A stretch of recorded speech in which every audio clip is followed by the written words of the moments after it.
मनु के दूसरे पुत्र हैं और उनका नाम क्या है? प्रियव्रत। प्रियव्रत नाम बड़ा सुंदर है। और प्रियव्रत ऐसे राजा हुए ना, उन्होंने कहा कि मैं संसार में रात्रि होने नहीं दूंगा, संसार में रात्रि को मैं होने नहीं दूंगा, केवल दिन रहेगा। उन्होंने सूर्य का निर्माण कर दिया, एक अलग सूर्य बना दिया, कहा कि मैं रात्रि होने नहीं दूंगा। अब आप सोच लीजिए, अरे भाई रात्रि की भी अपनी आवश्यकता है, रात भी होनी चाहिए। अगर रात नहीं होगी तो आदमी जो रात में सोता है ना, तो सुबह के लिए अपनी ऊर्जा को इकट्ठा करता है, एकत्रित करता है। ब्रह्मा आ गए, कहा भैया आप ऐसा न करें, ये अनर्थ हो जाएगा, संसार का यह क्रम है। कहा है सुख दुख पाप, देखिए सुख दुख पाप पुण्य दिन रात्रि। अगर सुख है तो दुख आएगा, रात है तो दिन होगा, पुण्य है तो पाप होगा, ये होगा, इसको हम आप नहीं रोक सकते, ये होने वाला है, ये होगा ही। इसलिए आप ऐसा न करें। लेकिन उस रथ में सवार होकर के जब जो प्रियव्रत महाराज चले थे, तो रथों के जहां जहां निशान हुए उससे 7 समुद्रों का निर्माण हुआ और 7 द्वीप बना। महाराज प्रियव्रत के जो आग्निद्र के साथ 10 पुत्र थे और एक कन्या थी उर्वशी। महाराज आग्निद्र के ही वंश में जो आगे जाकर के जो 9 पुत्र हुए, जो कि जम्बूद्वीप को 9 खंडों में बांटा और अपने बड़े पुत्र नाग को जम्बूद्वीप जिसमें हम सभी हैं, इसमें अजनाब खंड का जो राजा बनाया नाभि को, और नाभि का विवाह हुआ मेरू देवी से। महाराज नाभि जो पुत्र की कामना के लिए भगवान की तपस्या कर रहे थे, और जैसे ही भगवान आए ना नाग के सामने, ये वर मांगना ही भूल गए। क्या मांगे? भगवान ने ये आचार्यों से कहा, पंडितों से कहा, इनको क्या चाहिए? ब्राह्मणों ने कहा कि महाराज आपको देख करके कहें कि भगवान की ऐसी छवि है, भगवान की ऐसी छवि है ना, जीव बरनी नहीं जाए।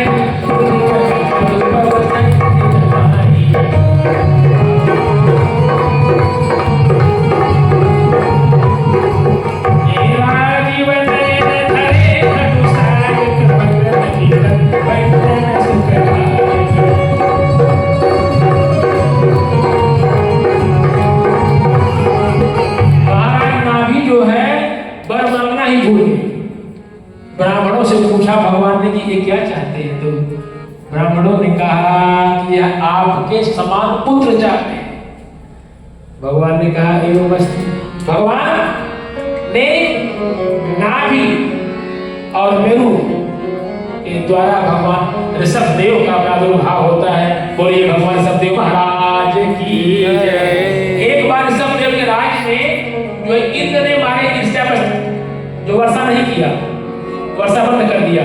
भगवान ऋषभ देव अपने तपस्या से अपने उस राज्य में वर्षा कराया।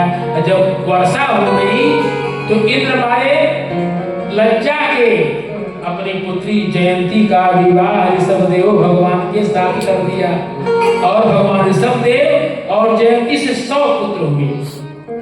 बाप रे बाप। जिसमें एक पुत्र कौन है?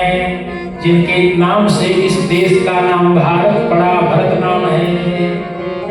कहो अमीषा, ये भारत भूमि है, ये भोग की भूमि नहीं है, ये कर्म की भूमि है। जो ये सोचते हो कि यहाँ आकर के अकर्मण्य पड़े रहेंगे, कुछ करना नहीं पड़ेगा, उनका जीवन व्यर्थ है, यहाँ आके करना पड़ेगा, क्योंकि यहाँ पर आकर के कृष्ण और राम ने ही काम किया है। तो हमको और आपको भी खाली हाथ में हाथ धरे जो बैठे रहेंगे तो कुछ होने वाला नहीं है, क्योंकि यह कर्मभूमि धन्यास्ते भारत भूमि भागे, ये भारत की भूमि है। विष्णु पुराण का एक श्लोक है, यह स्वर्गा पवनगा अस्मद मार्ग भूते, और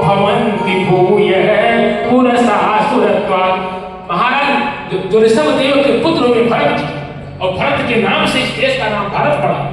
ये भारत भूमि है, ये कर्म की भूमि है। अहो अमीशाम किम कार्य शोभनम प्रसन्न एषाम शिवदूत स्वयं हरि। यहाँ पर स्वयं नारायण अवतार लेते हैं, कभी अयोध्या में, कभी मथुरा में। ये ऐसी भूमि है, ये कर्म की भूमि है। आज जो महाराज भरत जी, भरत को 5 पुत्र हुए। बड़े पुत्र का नाम था सुमति, जो सुमति को राजपाट दे करके और चले गए कहाँ? नेपाल में गंडकी नदी के किनारे। ध्यान से सुनिए कथा।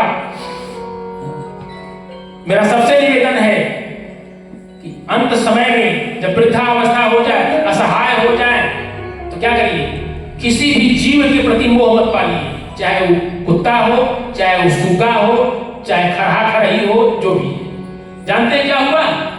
महाराज भरत जी नेपाल में गंडकी नदी है, वही अपना एक आश्रम बनाया। सुबह का समय था, स्नान करके तर्पण दे रहे थे, और उसी समय क्या देखते हैं कि एक गर्भिणी हिरणी है जिसके पेट में एक बच्चा है। पीछे से एक सिंह जोर से दहाड़ता है और हिरणी अपने बचाव के लिए नदी में छलांग लगा देती है। और जैसे ही नदी में छलांग लगाती है, उसका जो शावक है उसको प्रसव हो जाता है। उसका छोटा सा बच्चा नदी में बहने लगता है और हिरणी मर जाती है। जैसे ही भरत महाराज ने देखा कि ये तो हिरणी का बच्चा मर जाएगा, जाकर के गोदी में ले लेते हैं। गोदी में लेकर के उठा करके लेके आए, लेकर के आश्रम पर आए। जो अग्नि को जलाया, उसके शरीर को उष्मा दिया, उसके शरीर को ताप दिया, और इसके बाद जो दूध का प्रबंध करके रुई के फाहे से उस हिरण के बच्चे में दूध डालना शुरू कर दिया। यहां तक तो ठीक था, लेकिन आसक्ति ठीक नहीं है। अब आसक्ति हो गई। आपने बचाया, उसको छोड़ दीजिए। अब वो जंगल का प्राणी है, उसको जाने दीजिए। लेकिन नहीं छोड़ पाए, वो हो गया। और जब वो हो गया ना, तो जहां भगवान की माला दिन भर में 100 होती थी, अब माला 50 हो गई। काहे बदे? जैसे ही वो पूजा करने के लिए बैठते थे, वो नन्हा सा श्रावक आकर के कभी पीठ चाटता है, कभी हाथ चाटता है। छोटे बच्चे चाहे जिसके हो, बड़े प्यारे लगते हैं।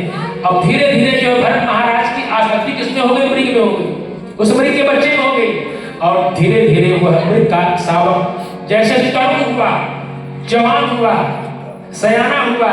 एक दिन जो मृगों का झुंड उस आश्रम के पास से गुजरा, उसने किसी मृगी को देखा। मृग का बच्चा निकल गया, चला गया। और महाराज भरत जी उस मृग के शावक के चिंतन में, कैसे होगा मेरा बेटा, कहाँ होगा, किसी सिंह ने खा लिया होगा, कैसे वो अपना जीवन यापन करता होगा। ऐसा सोचते सोचते प्राण निकल गया। अंते या मति सा गति, अंत में जो मति होगी वही गति होगी। महाराज भरत ऐसे ज्ञानी राजा मृग बन गए। मैं इसीलिए निवेदन कर रहा हूं कि कोई पशु, कोई पक्षी आप न पालिए, अगर पालते हैं तो उसमें आसक्ति मत रखिए। ये मृग बन गए। जब मृग बन गए तो पूर्व जन्म का कुछ इनका ऐसा संस्कार था कि इनको सारी बातें स्मृत थी। ये जंगल में रहते थे, लेकिन अन्य मृगों से, जहां मृगों का झुंड होता था, वहां से हट करके रहते थे। भगवान का चिंतन वहां भी करते थे। एक बार जंगल में आग लग गई, वन में आग लग गई, और आग लगी के जल गए। और जल करके जब मर गए तो एक आंगिरस गोत्र के ब्राह्मण के यहाँ के परिवार में पैदा हुआ। क्या बात, वाह, जय जय सीताराम। जय सीताराम। 10 भाई थे और ये खूब मोटे थे, शरीर से हट्टे कट्टे थे। जो पिताजी चाहते थे कि ये कुछ कर्मकांड सीख लें, कुछ जो है जजमानियों के का काम करना शुरू करें। लेकिन जब भरत थे, उनका वहां भी नाम क्या करा? भरत। लेकिन ये व्यवहार कैसा करते थे समाज को दिखाने के लिए कि हम मूर्ख हैं, इसीलिए उनका नाम क्या पड़ गया? जड़ भरत। जब पिताजी की मृत्यु हो गई तो जो भाई थे, तो भाइयों ने कहा कि भैया ये पूजा पाठ के लिए काम ना चले, कुछ काम करा। मैंने कहा कि भैया, गांव के बाहर खेत था और उसी खेत पर एक मचान डाल दिया गया, और उसी मचान पे एक जड़ भरत जी रहते थे, खेती की रखवाली करते थे। एक बार जो है डाकुओं का एक झुंड था, और डाकुओं के झुंड का सरदार था, उसके यहाँ पुत्र रत्न की प्राप्ति हुई। उसने देवी से प्रार्थना किया था कि अगर हमको पुत्र हो जाएगा तो हम नरबलि चढ़ाएंगे। अब खोजते खोजते खोजते कौन मिल गया? जड़ भरत जी मिल गए। खूब मोटे हट्टे कट्टे थे, सब पकड़ करके ले आए और खूब इनको बढ़िया स्नान कराया, खूब बढ़िया बढ़िया कपड़ा पहनाया, खूब बढ़िया बढ़िया जो खाने का स्वादिष्ट भोजन दिया, खूब माला आला पहनाया। भरत जी सोचे आज क्या बात है, हमारी बड़ी सेवा हो रही है। इसके बाद देवी के आगे ले जाकर के कहते हैं कि अपना सिर नीचे करो। और जैसे ही सिर नीचे की इतना बड़ा तलवार निकाला, कहा कि अब तुम्हारी बलि दी जाएगी। भले तो तुम खैला है बढ़िया बढ़िया इत्र और लगोला है, अब चलाया है। भरत जी कहते हैं जैसी देवी की इच्छा हो, लेकिन देवी ने सोचा कि यह तो निरपराध है, इसको तो सब मार डालेंगे। लेकिन भगवान देवी जो है उसी प्रतिमा से प्रकट हो गई और प्रकट होकर के उसी तलवार को लेकर के सभी डाकुओं का संहार करती है और जड़ भरत की रक्षा कर देती है। इसके बाद जड़ भरत जी आगे चलते हैं और उसी समय जो सिंधु देश का राजा है रघुवर, सिंधु देश का राजा रघुवर असवारी में बैठ करके जाता है कर्णपुरी से मिलने के लिए। और अब जो है उसी में असवारी में का जो एक भार ढोने वाला कहार था ना, वो बीमार हो गया, अस्वस्थ हो गया। तब कहारों ने कहा राजा से कि महाराज इसमें का एक कहार जो है वो बीमार हो गया। राजा ने कहा मैं राजा हूं, सामने जो भी मिलता है उसको इसमें जोड़ो। और सामने कौन मिल गए? जड़ भरत जी। खूब मोटे हट्टे कट्टे तो थे,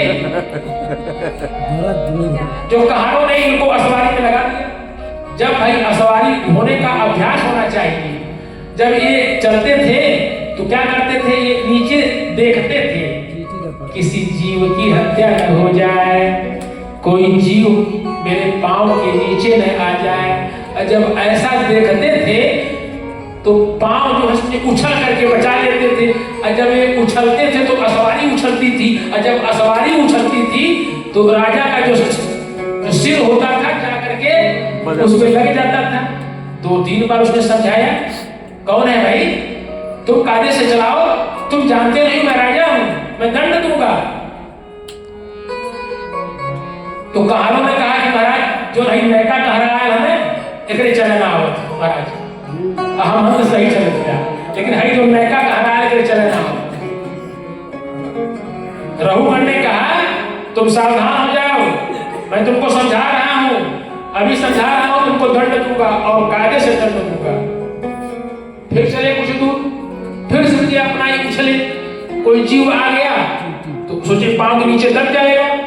ये फिर उछले कूदे, और जैसे ही कूदे तो फिर उसके सिर पे असवारी लग गया, बिगड़ गया।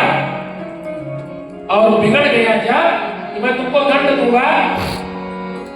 आज जड़ भरत जी बोल दिए, जड़ भरत जी इसलिए बोल दिए कि अगर आज नहीं बोलूंगा, क्योंकि जिसके ऊपर, जिस संत के ऊपर जो सामान्य जनों का भार हो, अगर जो है उस सामान्य जन का उद्धार नहीं करता है तो उस संत की विद्वता बेकार है। जड़ भरत जी ने आज बोलना शुरू किया, तुम किसको दंड दोगे, तुम किसको दंड दोगे, तुम मुझको नहीं जानते हो, तुम जो है शरीर को कहे दंड दोगे। शरीर तो यह जो है आत्मा जो है वो तो अजर और अमर है। शरीर का धर्म है, शीत लगती है, बरसात लगती है, गर्मी लगती है, लेकिन आत्मा तो अजर और अमर है। तुम किसको दंड देना चाहते हो?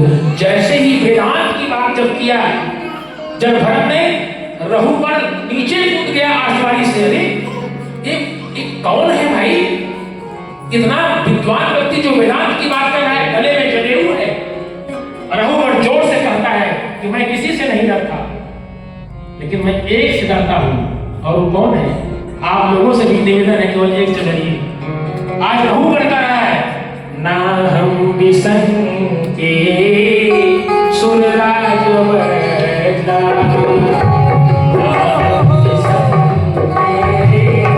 सुरराज बैठा, जसोदा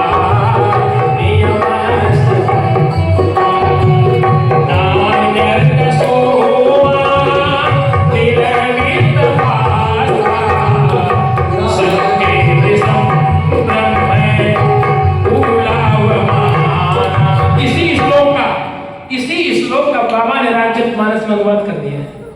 आप देखिए बाबा ने किसी को छोड़ा नहीं। ये भागवत का श्लोक है ना, हम संकेश्वर राज बचान रहू बनकर मैं राजा हूं, मैं किसी से नहीं डरता, लेकिन डरता हूं तो एक आदमी से। किसने? उसी को बाबा ने लिखा रामचरितमानस में, इंद्र कोली सर्व सूल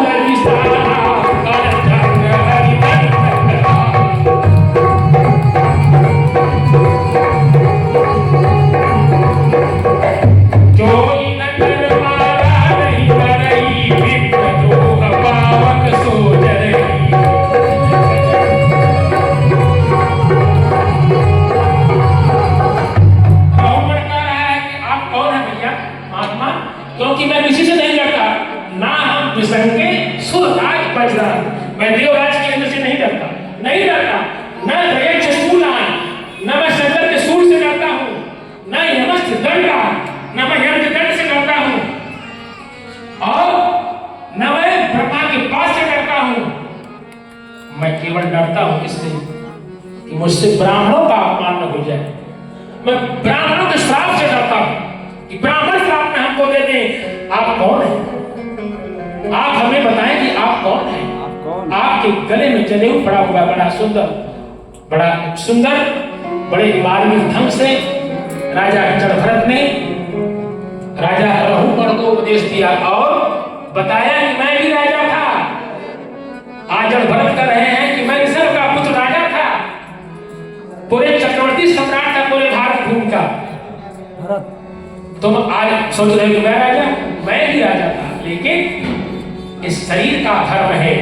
शरीर को दंड मिलता है, शरीर को सुख होता है, शरीर को पीड़ा होती है, शरीर को प्रसन्नता होती है, शरीर को कष्ट होता है, आत्मा को कोई कष्ट नहीं होता है। जब वेदांत की बात करने लगा, प्रभु चरणों में गिर पड़े कि प्रभु आपने तो मेरा उद्धार कर दिया। तो ये पंचम स्कंद की कथा है। अब इसके बाद जो एक कथा करके वस्तु से अजामिल का आख्यान। अब जो पूछ दिया परीक्षित ने कि आपके पास कोई एक कथा ऐसी है जिसने भगवान का नाम लिया हो और उसका कल्याण हो गया हो? तो कहा एक अजामिल नाम का ब्राह्मण था। अजामिल वेद को मानने वाला, तीनों काल संध्या करने वाला, पूजा पाठ करने वाला, लेकिन जानते क्या हो गया? इसीलिए कहा जाता है इंद्रियों पर नियंत्रण करिए। ध्यान पुरुषते, ध्यान से ध्यायतो विषयान पुंस, विषय के बारे में जैसे चिंतन किया। एक बार अजामिल ने क्या देखा कि एक जो शूद्र को वैश्या के साथ संसर्ग करते हुए देख लिया। ध्यायतो विषयान पुंस, और इसके बाद उस वैश्या के प्रति स्वयं अजामिल रत हो गया, पूजा पाठ छूट गई। अब जो उसी वैश्या के साथ रहना, उसी वैश्या के साथ उठना और बैठना। एक बार चातुर्मास करने के लिए ब्राह्मण लोग पहुंचे उसके नगर में, तो हर गांव में कुछ दुष्ट लोग होते हैं।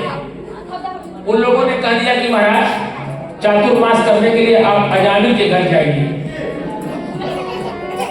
और जैसे ही जो है संत महात्मा लोग पहुंचते हैं अजामिल के घर पे, तो अजामिल की पत्नी ने कहा कि महाराज आप लोग यहाँ से चले जाइए।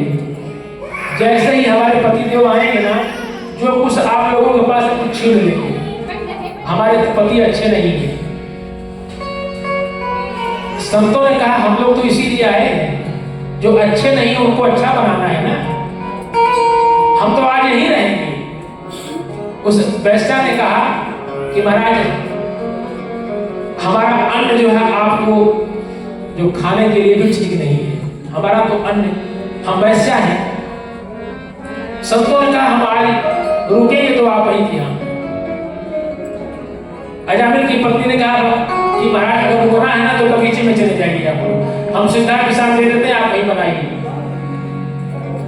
जैसे भोजन बन के तैयार हुआ, अजामिल नंगी तलवार लेकर के पहुंच गया, आ गया कहीं से घूमते घूमते रात में आ गए संतों के पास। कहा कहां से भोजन मिल रहा है? अब उसमें जो रंगरूट थे, रंगरूट महात्मा जो थे हमारे जैसे, वो तो बाजी में तैयार हो गए। तो उसमें जैसे आप हैं वृद्ध, देख लीजिए, नशा सभाय संति विधा, जिस सभा में वृद्ध न होना उस सभा अच्छी नहीं कही जाती है। देखा, जो एक गांव में बारात जा रही थी तो घरातियों ने एक शर्त रख दिया कि बारात में कोई बूढ़ा नहीं है, सारे रंगूट आएंगे बेल बॉटम शर्ट वाले। बारात सज गई, लेकिन लड़के के नाना ने कहा कि देखिए भाई, हम तो जरूर चलेंगे, ये हमारा नाती है, अब हम इसके विवाह में नहीं चलेंगे तो काम नहीं ठीक होगा। लड़कों ने मना किया कि तू ज्यादा काम बिगड़ जाएगी। कहना भाई चाहे जैसे भी हो, लेकिन हम तो अपने नाती के विवाह में बारात जरूर चलेंगे। बड़ा मना किया गया, नहीं माने वो बुढ़ऊ। तो उनके लिए एक संदूक बनाया गया और बुढ़ऊ के उसी संदूक में रख दिया गया, लड़के को नाना को। बारात चल दी, बारात जनवासे में रुकी, द्वारचार के लिए तैयारी हो रही थी और तभी जो घरातियों का एक संदेश आ गया, दरवाजे पर द्वारचार के लिए बारात तभी लेकर के आइए कि हमारे गांव के बगल में बहने वाली कुआनो नदी को पहले आप दूध से भर दीजिए, वाह वाह वाह, तब तो बारात में आइए। दरवाजे पर तभी द्वारचार के लिए आएंगे। अब जितना रंगरूट टाई पेटवारे हमरे मतीन सबके पसीना आने लगा कि भाई इतनी विशाल नदी कुआनो है, इसको दूध से कैसा भरा जाएगा। कि बात के चली उठी, अब बारात वापस जाएगी। अब डेरा डमू रतियों खड़े लगे, जब डेरा डमू खड़े लगल तो संदूक के भी लोग इधर बटाने लगल। नाना वहीं से कहा क्या बात है, क्या बात है। अरे कहना हम लोगों ने मना किया था आपको नहीं, बारात मत आइएगा। आप आ गए, अब देखिए सब अब सबूर हो गया, बारात वापस जा रही है। नाना ने कहा पहले संदूक खोलो, बताओ समस्या क्या है। अब उसमें से हमारे जैसे जो अंग्रेजी वाले थे कहा कि चुप आके बैठा, बड़े बड़े हार गिने, तू कहा कि क्या समस्या है, तू समस्या हल कर देता। कहा भाई बताओ तो, कम से कम बता तो सकते हो मुझे ना। कहा तो सुना, जो घरातियों ने संदेशा भिजवाया है कि हमारे गांव के बगल के जो कुआनो नदी है, पहले उसको दूध से भरो, तब दरवाजे पर द्वारचार के लिए आओ। बुढ़ऊ बाबा ने कहा इतनी छोटी सी समस्या के लिए बारात वापस जाएगी। लड़के कहना कि तुहार दिमाग सठियाए गल हो, वो कह रहे नदी से भरने के लिए छोटी बात है। कहा बहुत छोटी बात है, जा करके उसको संदेश भेजो, तुम पहले नदी को पानी से खाली करो, हम दूध ले करके आएंगे। पहले नदी को पानी से खाली करो, दूध तो लेके बैठे हुए, जाओ पहले पानी खाली करो। ये होते हैं वृद्ध। नशा सभाय संति विधा। तो उसमें जो वृद्ध संत था वो कहा तो हम मार करे आलूगा कि इन्हें सुधारे, शांत रहिए, हमको बात करने दीजिए। बहुत समझाया, कहा कि संतों ने कहा उस अजामिल से कि मैं केवल एक बात कह रहा हूं, कुछ नहीं करना है। तुम्हारी जो पत्नी गर्भिणी है ना, इसको जब बच्चा पैदा हो तो केवल एक बात मेरी मान लेना, इसका नाम रख देना नारायण। बोले नारायण भगवान की जय। जैसे ही मृत्यु का समय नजदीक आया, द्वारे क्रीडन, द्वार पे खेल रहा था नारायण, और आ गए यम के दूत काले काले, और हाथ में यम के पास लेकर के आ गए, और ये डर के मारे कांप रहा था अजामिल। बोला बेटा नारायण, बेटा नारायण। जैसे ही नारायण का नाम लिया, भगवान के पार्षद चले आए, और भगवान के जैसे ही पार्षद आए और यम के दूतों को मारने लगे। कहा तुम लोग कैसे आ गए? इसने तो हमारे भगवान का नाम लिया। यम के दूतों ने कहा आपके भगवान का नाम नहीं लिया, इसने तो अपने बेटे का नाम लिया। भगवान के पार्षदों ने कहा इसका बेटा तो आज हुआ है, हमारे भगवान नारायण का नाम तो सनातन है, शाश्वत है, वह तो चला आ रहा है, इसलिए ये हमारे भगवान का नाम लिया। यम के दूतों को मार करके भगा दिया। दिया। और यम के दूत जब पहुंचते हैं भगवान यमराज के यहाँ, तो कहते हैं कि अब आज से तो आप लोग यमन छोड़ देवे जाइए। यम के दूतों ने कहा यमराज से कि अब आज से तुम्हारा नौकर यमन छोड़ जाएगी। बड़ी मार पड़े यमन थी। पहले तू आज के बाद ये बता रहे कि के यहाँ लेके आवे थे और के जाएगी बैकुंठ में। यम के दूतों ने जब ऐसा कहा कि तब यमराज ने पूछा उसने क्या कहा था? कहा कि उसने कहा था नारायण। अरे यमराज ने कहा धीरे से बोलो, जोर से जब बोलोगे तो जितने ये नरक में बैठे हुए हैं ना, इनके कानों में पड़ेगा, हमारी दुकानदारी बंद हो जाएगी, ये सब बैकुंठ में चले जाएंगे। इसलिए नारायण नाम धीरे से बोलो। क्या कहे उसने?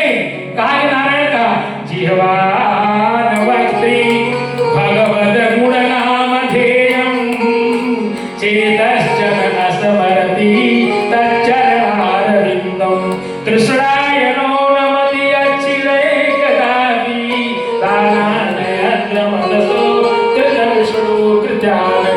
यमराज ने कहा कि जिसके मुख पर राम का नाम हो, जिसके मुख पर नारायण का नाम हो, जिसकी जिह्वा से राम का नाम निकलता हो, कानों से भगवान की कथा सुनते हो, हाथों से भगवान के कार्य करते हो, ऐसे लोगों को हमारे लोक में भूल से ही मत लेकर के आना, क्योंकि ये सभी बैकुंठ के अधिकारी हैं। बोलिए सियावर रामचंद्र की जय।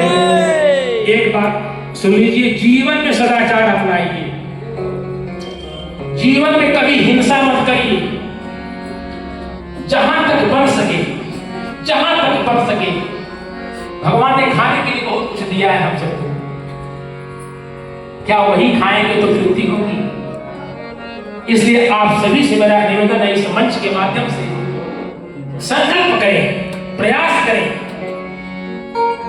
कि भगवान ने खाने के लिए बहुत कुछ दिया है। अगर हम शाकाहार हो सके तो भगवान की बड़ी कृपा होगी। और इसी पर एक छोटा सा गीत, उसके बाद आज खष्टम स्तुति कथा समाप्त हो गई। कल हम भगवान श्री कृष्ण का जन्म कराएंगे और आप लोग पूरे उत्साह से, पूरे मनोयोग से, पूरे निष्ठा से भगवान जो श्री कृष्ण के जन्म की बलैया आप खूब बढ़िया से लीजिए। और देख लीजिए, अगर उत्सव मनाना है ना तो भगवान का मनाइए, जन्मोत्सव मनाना है तो भगवान का मनाइए। और हम लोग कल इसी स्थान पर भगवान का जन्मोत्सव मनाएंगे। लेकिन उसके पहले आइए शाकाहार पर हम लोग चिंतन करें। शाकाहार बहुत आवश्यक है और बिना शाकाहार के जीवन सुधरने वाला नहीं है। इसलिए इसी पर एक छोटा सा गीत और इसके बाद आरती प्रसाद नहीं अभी हो जाएंगे, उसके बाद ठीक आप हम गवा देंगे आपसे, लेकिन पहले एक गाना 4 मिनट का बस। ऐसनो जन्म जल जाए जग धीरज।